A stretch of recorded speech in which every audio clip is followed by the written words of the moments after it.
तक।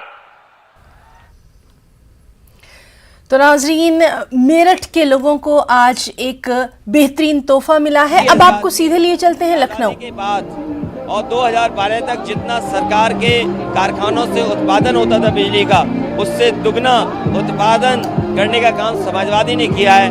भविष्य में हरदोआगंज का पावर प्लांट तैयार हो जाएगा, एटा में 360 सुपर क्रिटिकल प्लांट तैयार हो जाएगा, मेजा में प्लांट लगे हैं, आपके समाजवादी सरकार में एनटीपीसी का प्लांट लगा है, ललितपुर में 3x660 लगा है और सोलर एनर्जी में भी बड़े पैमाने पर प्लांट लगे थे।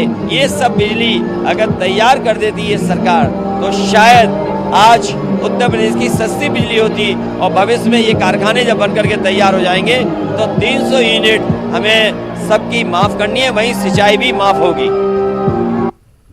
तो लखनऊ में समाजवादी पार्टी की विजय यात्रा, जिससे खिताब करते हुए अखिलेश यादव, मुल्क में कोरोना का दायरा वसी से वसीतर होता जा रहा है। कोरोना के 27,553 नए मामलों की तस्दीक हुई, जबकि 24 घंटों के दौरान 9,249 मरीज अस्पतालों से डिस्चार्ज हुए।